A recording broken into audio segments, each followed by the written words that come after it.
Lord Hastings के बारे में, लॉर्ड वॉरेन हेस्टिंग्स के बारे में तो हम सब ने पढ़ा भी है, सुना भी है, लेकिन कितनों को पता है लॉर्ड हेस्टिंग्स जो है वो आज भी, मरने के बाद भी आज भी वो आते हैं अपने घर में। क्या इससे पहले आपने सुना है?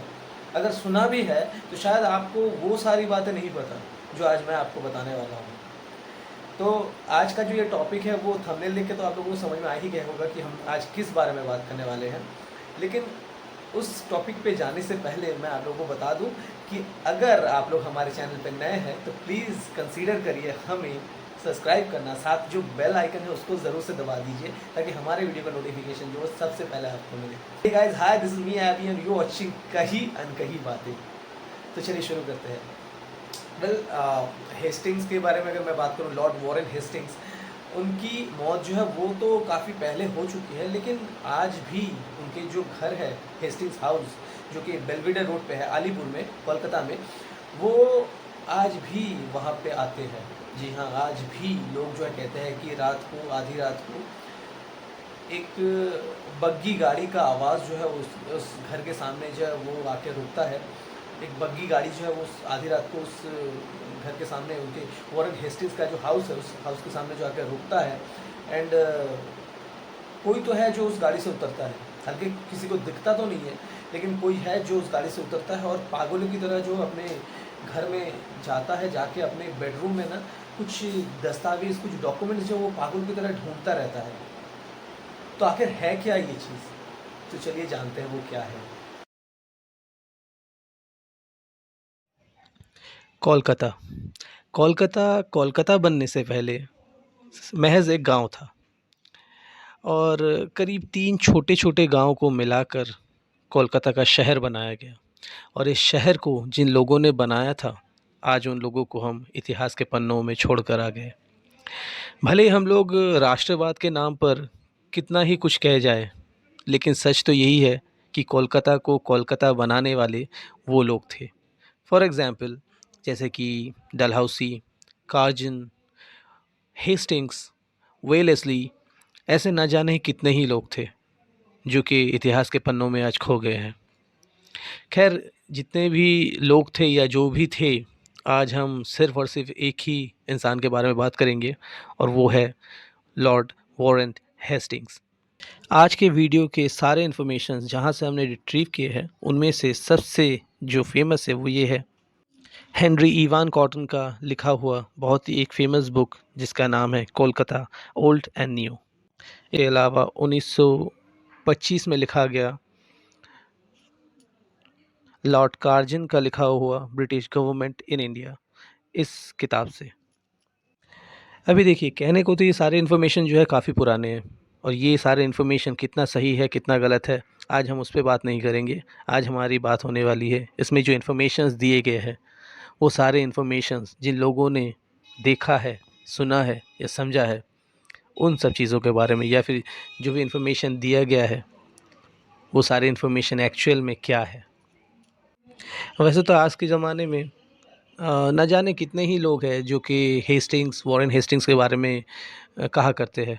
और सिर्फ इतना ही नहीं, बल्कि अगर कोलकाता की बात करूं तो कोलकाता में जो वॉरेन हेस्टिंग्स के जो हाउस है जहां पे वो रहते थे, कहा जाता है कि वहां पे भूत है। अब इसको लेके न जाने बहुत से लोगों ने बहुत तरह की बातें करी है, लेकिन क्या आपको पता है उस ज़माने में भी सबसे ज़्यादा फेमस एक भूतिया इंसिडेंट की अगर मैं बात करूं तो वो है लॉर्ड हेस्टिंग्स हाउस।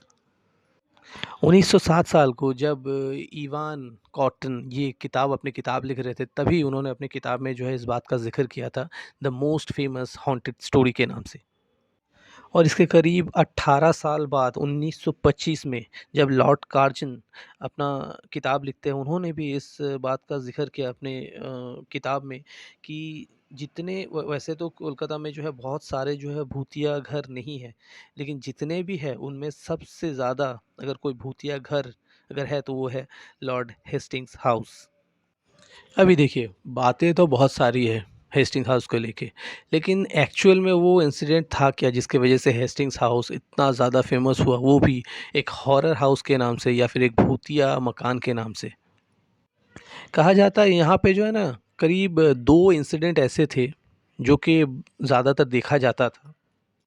इन 2 इंसिडेंट में से एक इंसिडेंट ऐसा था जो कि कभी-कभार ही दिखता था और ख़ास करके जो है ना शाम के वक़्त दिखता था।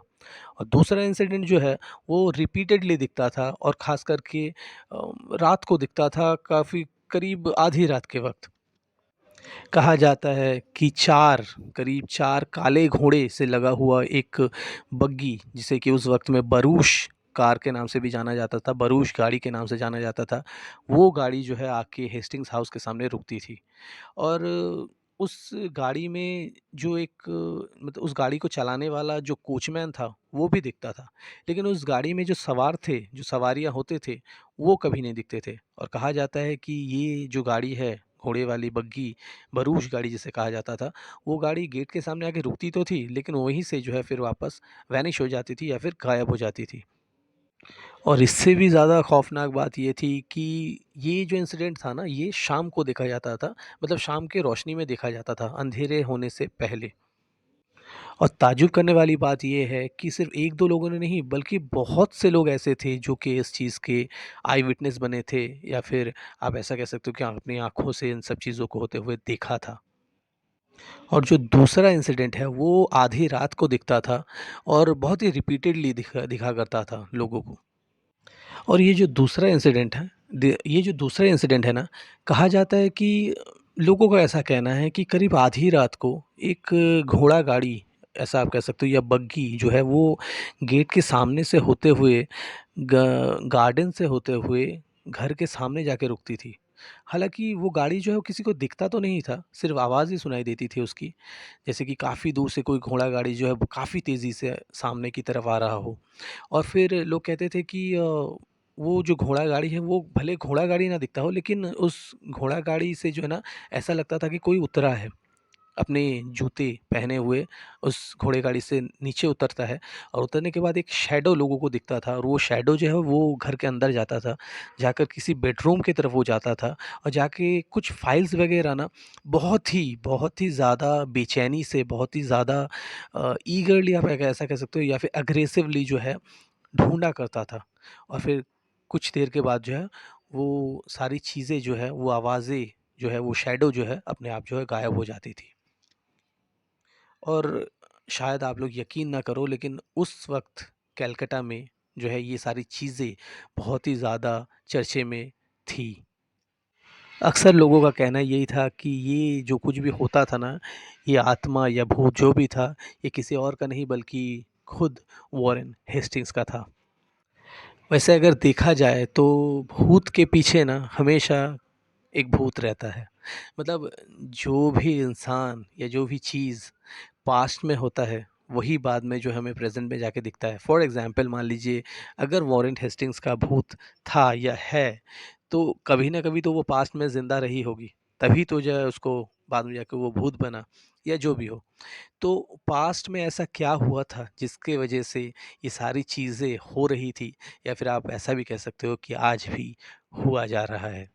अब यही था कि लॉर्ड वॉरेन हेस्टिंग्स जो थे ना उनको घर का काफ़ी ज़्यादा शौक था। मतलब नया-नया घर बनवाना और उनमें रहना ये उनको बहुत ज़्यादा पसंद था। अपने ज़िंदगी के करीब 13 साल उन्होंने जो है इंडिया में गुज़ारे हैं और इन 13 सालों में करीब 13 घरों में जो है वो रह चुके हैं। और हेस्टिंग्स, अलीपुर के हेस्टिंग्स, कोलकाता में अलीपुर नाम का जो जगह है वहाँ पे हेस्टिंग्स का एक घर है। और ये घर जो था ना वो वॉरेन हेस्टिंग्स का फ़ेवरेट घर था, इतने सारे घरों में से। और उन्होंने जो करीब अपने ज़िंदगी के 7 साल जो है यहाँ पे गुज़ारे हैं, इस घर में। और ऐसा ही भी माना जाता है, लोग यही वो घर था हेस्टिंग्स में जहाँ पे उनकी दूसरी पत्नी मैरियन ईमॉफ वो भी शादी करके इसी घर में शायद आई थी, ऐसा मानना है। और शायद कि हेस्टिंग्स जो है ना वो ढूँढ रहे हैं अपने बने हुए काले रंग के उस ब्यूरो को, जो कि लकड़ी का एक काले रंग का ब्यूरो था, उसे हेस्टिंग्स जो है ढूँढ रहे थे। बहुत ही बेचैनी से उसको ढूँढ रहे थे। तो क्या था वो काला ब्यूरो जिसे हेस्टिंग्स ढूँढ रहा था? तो वो ब्यूरो कुछ नहीं बल्कि दराज लगा हुआ एक लकड़ी का टेबल था, जिसके ऊपर बैठकर हेस्टिंग्स हमेशा अपने काम किया करते थे। ये जो टेबल था ना, ये हेस्टिंग्स का बहुत ही पसंदीदा टेबल था और काम करने का भी टेबल था। और लेकिन हुआ ये कि जब हेस्टिंग्स यहाँ से मतलब इंडिया से वापस जा रहे थे, उस वक़्त जो है ना ये टेबल जो है कहीं पे गुम हो गया। और ऐसा ही समझा जाता है कि शायद ये टेबल जो गुम हुआ था, वो गुम हुआ था शायद इसी वजह से, क्योंकि जब वो जा रहे थे यहाँ से तब अपने जो सामान थे, उसको वो नीलाम करने के लिए दे रहे थे। और शायद यही वक़्त मतलब वजह हो रही होगी कि उनका जो ये टेबल था, जो कि बहुत पसंदीदा टेबल था, इसको भी जो है शायद वो नीलामी में बेच दिया गया हो या फिर किसी तरह से जो वो गुम हो गया हो। हालाँकि इसके गुम हो जाने के बाद जो हालत हो गई थी लॉर्ड वॉरेन हेस्टिंग्स की, वो मतलब शायद मतलब लगभग जो है ना पागल जैसे उनके गुम हो जाने की वजह से। 21 जुलाई 1785, 21 जुलाई 1785 को उन्होंने अपने दोस्त और अपने उनके दोस्त कम सेक्रेटरी नेस्बिट टॉमसन को उन्होंने चिट्ठी लिखा।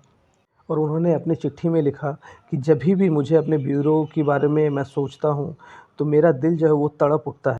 तुम लोग सोच भी नहीं सकते कि किस तरह से ये दिन मैं गुज़ार रहा हूँ, उस बारे में सोच के। और काफ़ी ताज्जुब की बात है कि इतना वक्त बीत गया लेकिन तुम और लार्किन किसी ने भी अभी तक मुझे इस चीज़ के बारे में इत्तला तक नहीं किया, ना ही कोई खबर दे पाया। और साथ ही साथ जो है एक एडवर्टाइजमेंट भी जो है वो जारी किया गया था, जिसमें ये लिखा गया था कि हो सकता है कि ये जो ब्यूरो है, मतलब ये जो लकड़ी का जो टेबल है, वॉरेन हेस्टिंग्स जब यहाँ से जा रहे थे, तब हो सकता है या तो उनके घर से जो ये चोरी हो गया हो, या फिर नीलामी के वक्त जो है ये सारी चीज़ों के साथ जो है शायद इसे भी जो है बेच दिया गया हो। और साथ ही साथ ये भी कहा गया था कि इस दराज के अंदर जो लॉकर है, लॉकर बना हुआ है, उस लॉकर में कुछ मिनिएचर एक दो फ़ोटोज़ होंगे। और साथ ही साथ जो है कुछ ज़रूरी दस्तावेज़ या फिर कुछ ज़रूरी चिट्ठियाँ जो कि काफ़ी ज़्यादा निजी है, काफ़ी ज़्यादा पर्सनल चिट्ठियाँ जो है इस दराज में जो रखी गई हुई थी। अगर कोई भी इंसान इस ब्यूरो के बारे में जानकारी देता है, लार्किन या फिर मिस्टर थॉमसन जो है उस इंसान को करीब 2000 सिक्के रुपए का जो है वो इनाम देंगे। आई एम श्योर आप लोग यही सोच रहे होंगे कि ये सिक्का रुपए क्या है। तो सिक्का रुपए जो है ना वो बेसिकली कैलकाटा टैक्सल से निकला हुआ सबसे बेशकीमती नया जो रुपए आप कह सकते हो या करेंसी आप कह सकते हो, वो था। और यूजुअली जो मार्केट में करेंसी थी उससे कई ज़्यादा जो वो महंगी करेंसी थी। शायद इन करेंसीज़ में जो है वो सिल 38 को 1838 1838 में जो गवर्नर थे उनके आदेश के अनुसार ये जो सिक्का रुपए जो था इसको जो है हमेशा हमेशा के लिए जो ख़त्म कर दिया गया। और पूरे देश में जो है जो पुरानी करेंसी यानी कि जो ईस्ट इंडिया कंपनी की तरफ से जो करेंसी बन रही थी उसको जो है पूरे देश में जो है लागू कर दिया गया। 1787 साल का बना हुआ वो करीब 2000 सिक्के रुपए, जो कि अगर आज के हिसाब से अगर मैं काउंट करूं तो करीब-करीब जो है 1 से 1.5 किलो सोने को बेचने पर जो पैसे मिलेंगे, उस पैसे के जो है इक्वल होगा। अब देखिए समझने वाली बात है यहाँ पे कि मतलब वो हेस्टिंग्स जो था ना वो कोई मतलब राह चलता इंसान नहीं था। वो काफ़ी ज़्यादा चालाक और काफ़ी ज़्यादा जो हिम्मत वाला इंसान था और काफ़ी ज़्यादा डोमिनेटिंग इंसान था। उसने अपनी ज़िंदगी में न जाने क्या कुछ नहीं किया था, जब तक वो इंडिया में था। तो समझने वाली बात ये है कि अगर ऐसा इंसान उस मतलब किसी को भी जो है 2000 सिक्के रुपए देने के लिए तैयार हो जाए, जो कि काफ़ी ज़्यादा बड़ा अमाउंट था उस ज़माने में, तो मतलब कुछ तो ऐसा रहा होगा ना उस दराज में, मतलब उसके उसके उस टेबल के अंदर जो जो ब्यूरो था उसके अंदर कुछ तो ऐसा रहा होगा जिसकी वजह से हेस्टिंग्स जैसा इंसान जो है वो इतना ज़्यादा बेचैन हो गया था और इतना ज़्यादा पैसे खर्च करने के लिए तैयार हो गया था। अभी देखिए इसको लेके ना बहुत से लोगों के दिल में बहुत सारी चीज़ें हैं या फिर बहुत से लोग जो है बहुत सारी बातें कहते हैं। कुछ लोग अब देखिए कुछ लोग ये कहते हैं कि जब हेस्टिंग्स के खिलाफ जो है ब्रिटिश पार्लियामेंट में इम्पीचमेंट का जब ये मुकदमा चल रहा था, इंडिया में रहते वक्त या काम करते वक्त लॉर्ड वॉरेन हेस्टिंग्स जो कुछ भी उन्होंने किया था, मतलब जो भी उन्होंने वो गलत काम करे थे, फॉर एग्ज़ाम्पल जो कि जो जो भी लूट मारी या फिर जो भी तस्करी वगैरह उन्होंने किया था, इसके अलावा ना जाने कितने ही धांधली, मक्कारी और सबसे बड़ा जो इंसिडेंट उन्होंने किया था वो था कि सुप्रीम कोर्ट के जो चीफ जस्टिस थे, इलाइजा इम्पेज के साथ जो मिलकर उन्होंने महाराजा नंद कुमार को जो गलत तरीके से उन्होंने फांसी दिया था, इन सब चीज़ों को ले जिसको कि जुडिशियल मर्डर कह के जो है कहा गया था, उस वक्त ब्रिटेन के लोगों ने कहा था। तब शायद ऐसा भी हो सकता है कि उस ब्यूरो में रखा हुआ कोई ऐसे दस्तावेज़ या ऐसा कोई जानकारी या इन्फॉर्मेशन जो कि हेस्टिंग्स को जो है इन सभी चीज़ों से जो वो बरी करवा सकता था। ऐसा माना जाता है कि उसमें शायद ऐसा कुछ डॉक्यूमेंट्स वग़ैरह रखा हुआ था। 1785 को जो है वो हेस्टिंग्स ने जो वो कलकत्ता छोड़ा और उसके करीब 2 साल बाद 1787 को जो है उन्होंने ये एडवर्टाइज़मेंट दिया न्यूज़पेपर में। और यही वो वक़्त था जब उनके खिलाफ़ जो है ये सारे मामला मुकदमा जो है वो चलना शुरू हुआ था। अभी देखिए यहाँ सोचने वाली बात है, ज़ाहिर-सी बात है जब उनके ऊपर हेस्टिंग्स के ऊपर ये मामला मुकदमा चल रहा था, तो ज़ाहिर-सी बात है उनके दिल में, उनके ज़हन में या फिर उनकी ज़िंदगी में न जाने कितनी ज़्यादा जो मेंटल प्रेशर या फिर एक अजीब-सा जो है एक टेंशन वाला एक वक़्त रहा होगा, उस वक़्त जब उनके ऊपर ये मामला मुकदमा चल रहा था। लेकिन इतना सारा टेंशन में भी वो करीब 2 साल पुराना अपने उस टेबल के बारे में लेके परेशान थे। उस टेबल को जो है अभी भी वो ढूँढ रहे थे। ना जाने उस टेबल में ऐसा क्या रहा होगा, जिसके बारे में जो है वो इतना ज़्यादा प्रेशर में रहने के बाद भी उस चीज़ को भूल नहीं पा रहे थे।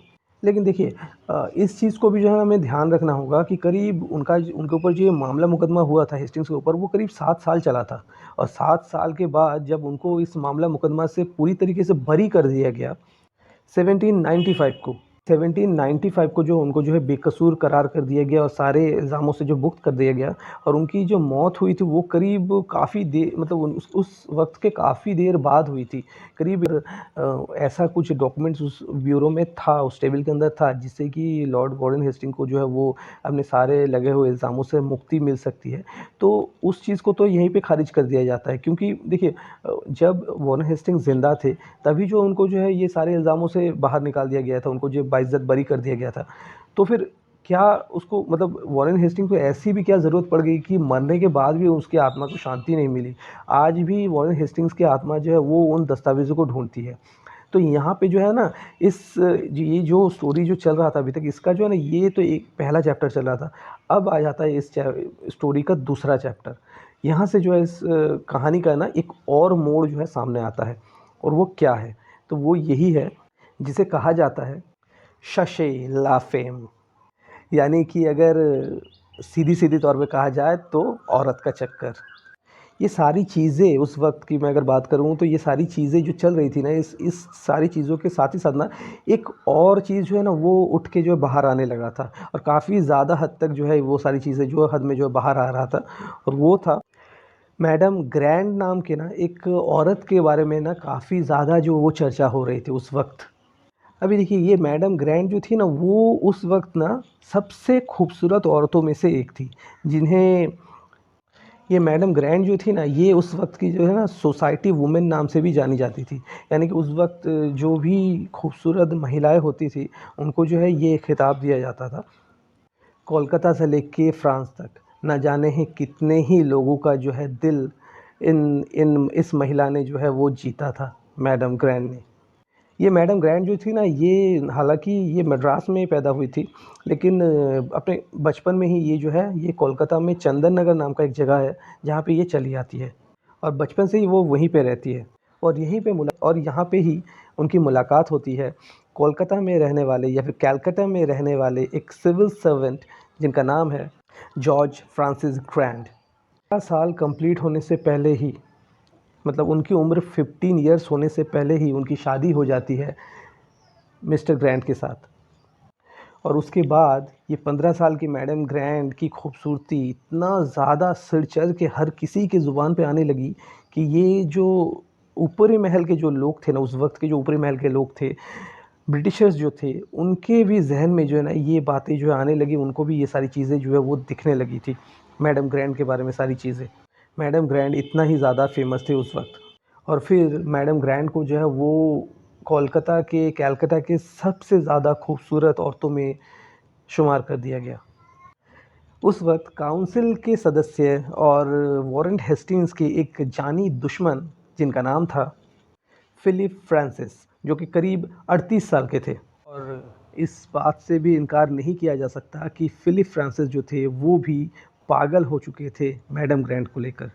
लेकिन हद तो तब हो गई जब मिस्टर ग्रैंड घर पे नहीं थे और फ़िलिप फ्रांसिस पागलों की तरह मैडम ग्रैंड से मिलने के लिए चोरी छुपे मिलने के लिए उन्हीं के घर जा पहुँचे और ये सारी चीज़ें जब हो रही थी तब मिस्टर ग्रैंड के ही एक ख़ास आदमी थे, आप ऐसा कह सकते हो उनके ख़ास नौकर थे, जो कि ये सारी चीज़ें होते हुए मिसेस मैडम ग्रैंड और फ़िलिप फ्रांसिस को जो है वो रंगे हाथों पकड़ लिया था और ये सारी बातें जो वो बाहर आ गई। अब ज़ाहिर-सी बात है कि ये इस तरह की चीज़ें जब बाहर आती है तो वो बातें ना मतलब आग की तरह फैलती है। और हुआ भी कुछ ऐसा ही कलकत्ता में उस वक़्त ये सारी बातें ना बिल्कुल आग की तरह फैल गई। और ऐसे बहुत सारे न्यूज़पेपर्स थे जिन्होंने ये सारी चीज़ें जो अपने आर्टिकल्स में छापी और उस वक़्त का जो है ये जो है कलकत्ता का सबसे बिगेस्ट स्कैंडल नाम से जो है वो काफ़ी ज़्यादा चर्चे में रहा।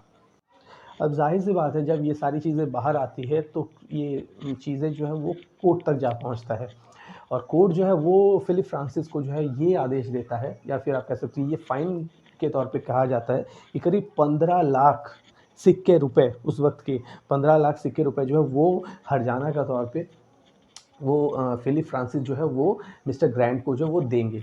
और ये सारी चीज़ें होने के बाद ज़ाहिर तौर पे ये मतलब कहना ना कहना बात तो एक ही है कि मिस्टर और मिसेस ग्रैंट जो थी वो अलग हो जाते हैं, डिवोर्स ले लेते हैं। और फिर उसके बाद मैडम ग्रैंट जो थी वो ब्रिटेन चली जाती है और फिर ब्रिटेन से होते हुए वो फ्रांस जाती है। वहाँ फ्रांस में जाने के बाद भी ना जाने कितना ही कुछ हुआ और आखिरकार नेपोलियन जो थे उन्होंने जो है वो बीच बचाव में आए और आने के बाद उनके जो मंत्री थे और फिर टैलीरैंड के साथ जो है मैडम ग्रैंट की जो ये शादी हो जाती है, जो कि दूसरी शादी थी उनकी। अभी ये मैडम ग्रैंड जो थी ना, ये भी काफ़ी ज़्यादा दिलचस्प इंसान थी और अगर देखा जाए ना तो इनकी ज़िंदगी भी इतनी ज़्यादा दिलचस्प रही थी कि अगर इनके ज़िंदगी के ऊपर ना एक किताब लिखा जा सकता है। ख़ैर जो भी हो हमारा मुद्दा जो कुछ अलग है, तो बैक टू द टॉपिक हम चलते हैं वॉरेन हेस्टिंग्स के पास। 1780 1780 साल उस वक़्त बेल्वेडियर हाउस में अलीपुर के बेल्वेडियर हाउस में वॉरेन हेस्टिंग्स के साथ फ्रांसिस के जो है एक डुअल होता है। ये एक तरह का खेल होता है जो कि काफ़ी ज़्यादा खतरनाक खेल है। आप लोग चाहो तो एक बार सर्च कर सकते हो डुअल लिख के। उस वक़्त जो है ये खेल उन दोनों के बीच में हुआ था और लोगों का मानना यही है कि ये डुअल जो था उनके बीच में हुआ था, हेस्टिंग्स एंड फ्रांसिस के बीच में हुआ था। तो इसका जो रीज़न था वो सिर्फ़ और सिर्फ़ एक-दूसरे के साथ जो है वो एक-दूसरे के राइवल थे, सिर्फ़ इसलिए नहीं, एक-दूसरे को जो है वो उनकी बेइज़्ज़ती हुई थी, उसका बदला लेने के लिए ये डुअल नहीं था। बल्कि लोगों का मानना है कि ये डुअल जो है सिर्फ़ और सिर्फ़ उस लेडी के लिए जो है वो किया गया था, जिस लेडी को ये दोनों ही लोग जो है पागलों की तरह चाहते थे। वो लेडी कोई और नहीं बल्कि मैडम ग्रैंट थी। तो अगर ऐसा ही माना जाए कि मैडम ग्रैंड ही थी जिसकी वजह से वॉरेन हेस्टिंग्स और फ़िलिप फ्रांसिस जो है वो दोनों लड़ने पर आ गए थे, तो क्या यही समझा जाए कि जो ब्यूरो उनका खो गया था, वॉरेन हेस्टिंग्स का जो ब्यूरो खो गया था, उस ब्यूरो के अंदर जो चिट्ठियाँ वगैरह, जो दस्तावेज़ वगैरह थे और जो कुछ मिनिएचर फ़ोटोज़ वगैरह थे, वो मैडम ग्रैंड के ही थे? मतलब वो फ़ोटोज़ जो है वो मैडम ग्रैंड की ही थी और वो जो लिखे हुए जो दस्तावेज़ या फिर आप चिट्ठी कह सकते हो, वो भी मैडम ग्रैंड के ही लिखे हुए तस्वीरें और चिट्ठियाँ वगैरह थी, जिसे कि हेस्टिंग्स हमेशा अपने अपने पास जो है छुपा के रखना चाहता था और हेस्टिंग्स जो कभी नहीं चाहते थे कि वो सारी चीज़ें जो बाहर आए, दूसरों को किसी को पता चले या फिर उनकी वाइफ़ मैरीन को जो है वो पता चले या किसी और को जो इस सब चीज़ों में जो है वो इन्वॉल्व होना पड़े। इम्पीचमेंट के वक़्त न जाने कितना ही ज़्यादा ज़िल्लत, न जाने कितना ही ज़्यादा अपमान जो है हेस्टिंग्स को जो वो सहना पड़ा था, हर तरह से। सिर्फ़ जेल और फ़ाइन होना ही बाकी रह गया था। अब अगर मान लीजिए कि इसके ऊपर मैडम ग्रैंट के साथ उनका जो ये एक लव अफ़ेयर था, वो बाहर आ जाता है, तो मतलब न जाने ही क्या ही हो पाएगा, मतलब न जाने क्या ही मुसीबत जो है वो हेस्टिंग्स के ऊपर जो है वो आ सकता था। क्या यही सोचकर लॉर्ड वॉरेन हेस्टिंग्स अपने खोए हुए उस दराज को या फिर खोए हुए उस ब्यूरो को जो है ढूँढने के लिए इतना ज़्यादा बेचैन हो गए थे, इतना ज़्यादा पागल हो गए थे? वैसे ये ब्यूरो जो है ना, जो ये दराज़ था उनका, ये टेबल जो था, ये कभी भी किसी को भी नहीं मिला। आज तक इस बारे में किसी को भी कोई जानकारी नहीं है और ना ही दोबारा कभी जो इस ब्यूरो को, इस दराज़ को जो है दोबारा देखा गया। उस ब्यूरो के अंदर न जाने क्या ही ऐसा चीज़ था जिसके मतलब जो कि राज के राज ही रह गया। आज भी उस बारे में किसी को कुछ पता नहीं चला। तो क्या यही वजह है कि मरने के बाद भी वॉरेन हेस्टिंग्स की आत्मा जो है उस ब्यूरो की तलाश में जो है बार-बार आती रहती है? बार-बार जो इस ब्यूरो के अंदर जो डॉक्यूमेंट्स वग़ैरह है, जो चिट्ठियाँ हैं, जो मिनिएचर फ़ोटोज़ वग़ैरह है, उसको पाने की तलाश में जो है उनकी आत्मा, लॉर्ड हेस्टिंग्स की आत्मा जो है आज भी भटकती रहती है, आज भी आता रहता है अपने ही उस हेस्टिंग्स हाउस में। तो देखिए ये लॉर्ड हेस्टिंग्स के बारे में जो कुछ भी था आप लोगों को मैंने बताया, ये चीज़ें जो है ना आज भी अनसुलझी है। आज भी ये राज के राज, ये कोई भी इस चीज़ का पता नहीं लगा पाया आज भी। तो खैर जो भी है, जो भी था यही था। एंड कमेंट में हमें ज़रूर बताया कि ये आज हम लोग का ये टॉपिक जो था वो काफ़ी ज़्यादा अलग टॉपिक था, आज हम लोगों ने बात करी। तो ये आप लोगों को कैसा लगा? एंड अगर आप लोग अपने कोई आप बीती हमारे साथ शेयर करना चाहते हो तो प्लीज़ हमसे जुड़े, या लिंक्स वगैरह है वो मैं दे दूंगा, जो सोशल हैंडल्स वगैरह है, मीडिया हैंडल्स वगैरह है वो मैं दे दूंगा। हम लोगों से जुड़े, हम लोगों को उसको अपनी कोई आप बीती आप हमारे साथ शेयर करें, हम दूसरों तक पहुंचाएंगे। So thank you so much.